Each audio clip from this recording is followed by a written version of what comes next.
Bom, pessoal, vamos fazer mais uma questão então discursiva, tá? Questão 2 da prova que foi aplicada pela FCC agora em 2025 do TRT-15, 15ª região, que é ali em Campinas, tá? Pois bem, o que que ele nos dá? Ele nos dá uma planta baixa, tá? E uma instalação bifásica 220 e 127 volts. Aí ele vai pedir quais condutores que estão passando nos trechos e tudo mais, né? O que que a gente pode passar aqui de primeira? A gente vai ter um quadro de luz, né? Um quadro geral de disjuntores, que eu diria assim, um interruptor paralelo bipolar, um ponto de luz que é atendido em 220 volts, um eletroduto embutido no teto ou na parede, essa informação é irrelevante, e o ponto de luz no teto apresenta uma carcaça metálica. Tá? E aí a gente vai seguir com a primeira questão. Letra A. Descreva quantos e quais são os condutores que devem percorrer o trecho 1 para que o circuito funcione corretamente. Pois bem, o que que passa no trecho 1? O trecho 1 ele sai da caixa, né, do quadro de disjuntores, certo? Então daqui vai sair os cabos que vão alimentar a minha carga, né? O que que eu tenho para alimentar aqui? Eu tenho o meu ponto de luz aqui. Então, aqui eu devo ponderar o que que precisa chegar para tocar essa lâmpada. E ele me fala aqui que ela é atendida em 220. O que que ocorre? A minha tensão de fase nessa instalação é de 127 volts. Então, a minha tensão de linha é raiz de 3, 127. Isso aqui é 220 volts. Então, tu conclui que esse ponto de luz ele é atendido em tensão de linha. E como é que tu consegue a tua tensão de linha? Tu usa duas tensões de fase, certo? Então, tu vai precisar de duas fases. Bom, tu já sabe que vai passar duas fases nesse trecho, né? Um outro detalhe é esse ponto de luz aqui ter a carcaça metálica.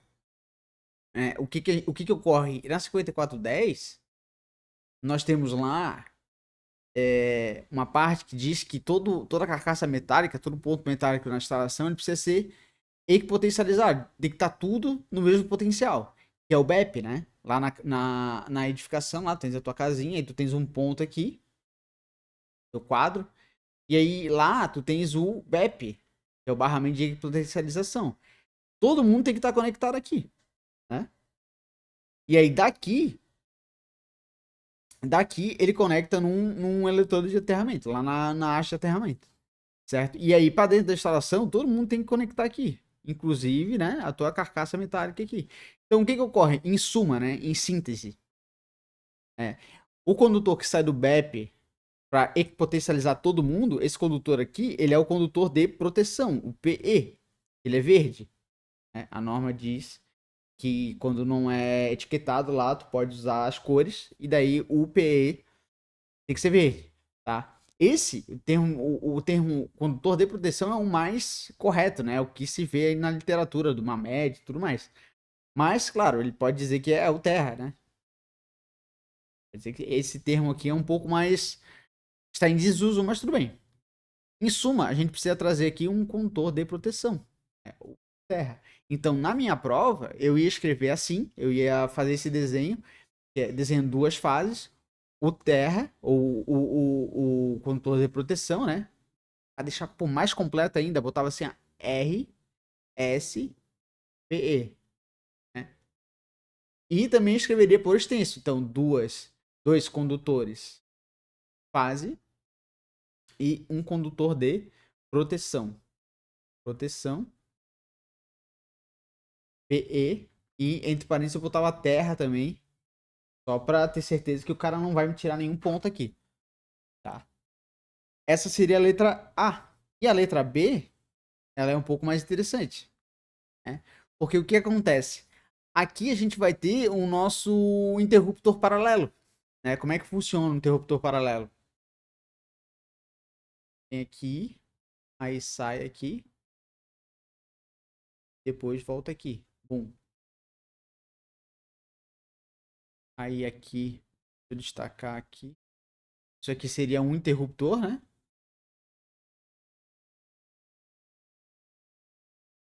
Seria. Isso aqui seria. Vou pegar o preto. Isso aqui seria um interruptor. Isso aqui seria outro interruptor, né? Dois paralelos.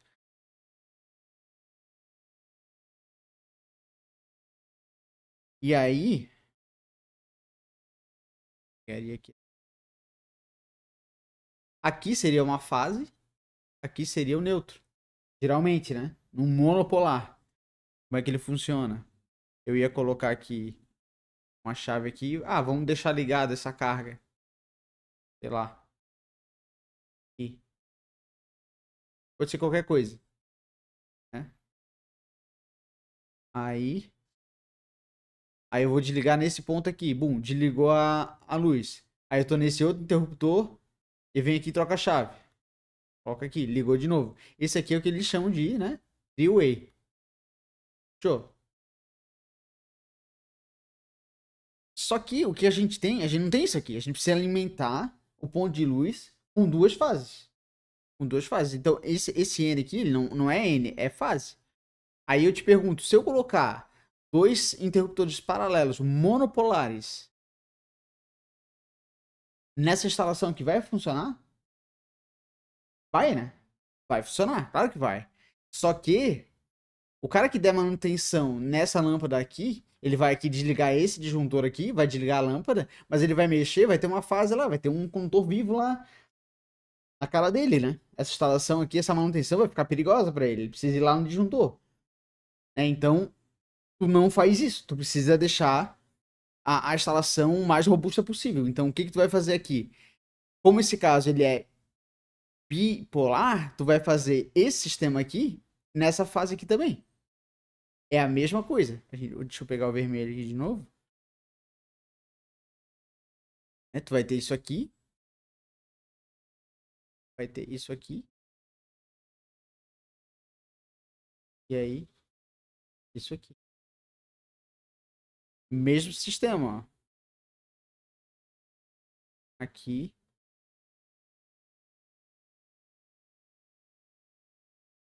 E aqui. Secciona da mesma forma. E isso aqui, tudo. Isso aqui tudo seria um interruptor paralelo bipolar. Tá? Porque ele secciona as duas fases que entram nele. Então, aqui agora ficou fácil como responder, né? A gente tem o trecho 2. Vamos considerar aqui. Então, ele veio com a fase aqui. Então, a primeira parada dessa instalação vai ser nesse interruptor, tá? Então, aqui vai vir duas fases e vai voltar. Então, veio duas fases aqui. 1, 2, duas fases. E vai sair quanto dali? 1, 2, 3, 4. 4 retornos, certo? Então, eu ia fazer na minha prova, né? No trecho 2, vem duas fases e sai 4 retornos, né? Eu ia dar um destaque aqui, falar que isso aqui é retornos. Isso aqui, fases. E aí ia escrever para o extenso. 4 retornos e duas fases. Da mesma forma, a gente já consegue também visualizar o outro ponto, né? O trecho 3, né? Letra C. Trecho 3. Tem o trecho 3. Aqui, ó. Chega lá no outro interruptor, nesse aqui. Chega 1, 2, 3, 4 retornos. E sai 2 retornos. Então, o que a gente vai ter? A gente vai ter 1, 2, 3, 4 retornos. E mais 2 retornos. Então, 6 condutores.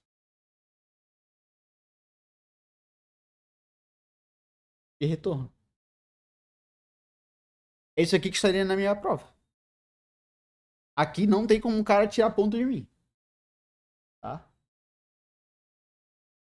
Pois bem, vamos para a letra D. A letra D, ela já é... Ela só exige o teu conhecimento puro da 5410. Letra D. Ele quer o que tu sabe da 5410. Ponto.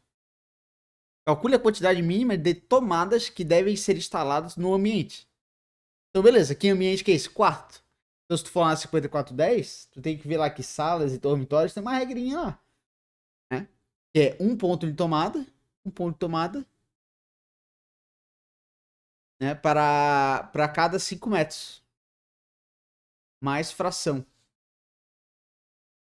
do perímetro. Do perímetro. Tu vê, é infeliz, né? Porque tu precisa desse conhecimento da norma pura, saber lá do artigo e entender essa regrinha. É só isso que precisa para responder essa letra D. Então, o que a gente vai fazer? A gente vai saber qual que é o perímetro. Então, a gente tem 5 metros vezes 2, mais 3,5 vezes 2. Né? A gente tem, então, 10 e 7, né? 17.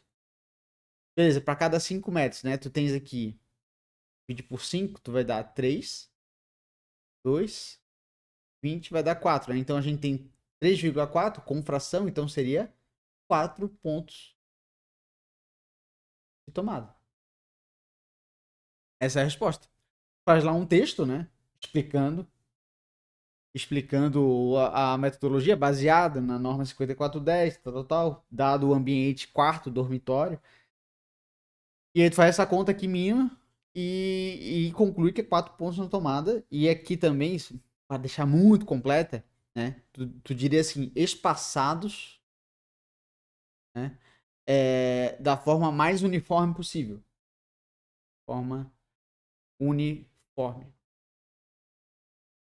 Então, tu larga lá 4 pontos, né, da maneira mais uniforme possível que tem ali no ambiente.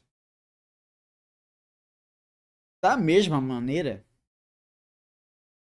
a letra E também exige a regra da iluminação mínima quando tu não consegue aplicar 5310? 5319? A norma de iluminação, né? Dos looks lá e tal. Quando não consegue aplicar, tu pode seguir essas regras aqui da 5410, que são regras mínimas. Lá o que ele diz, né? Ele diz de novo, é conhecimento da 5410. Se a gente não estudou, não dá para tirar das leis da física esse conhecimento. Tem que ter lido a norma. Né? Ele fala assim, para um ambiente, né? A gente está considerando um ambiente de maior que 6 metros quadrados, que é o nosso caso, que a gente tem aqui 5 vezes 3,5, dá o que isso aqui? Dá 25, né? 15, 17. Fechou. Então a gente tem 17,5 metro quadrado, certo? Então para os primeiros 6 metros quadrados, eu coloco uma carga de iluminação de 100 VA, certo?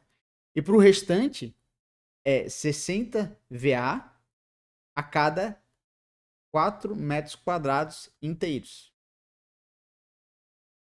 Pô, não sei nem o que te dizer. É a regra que tá lá. Se souber a regra, é continho de padeiro isso aqui. Então a gente tem 6, então se a gente tirar 6 daqui, a gente vai ter 11,5.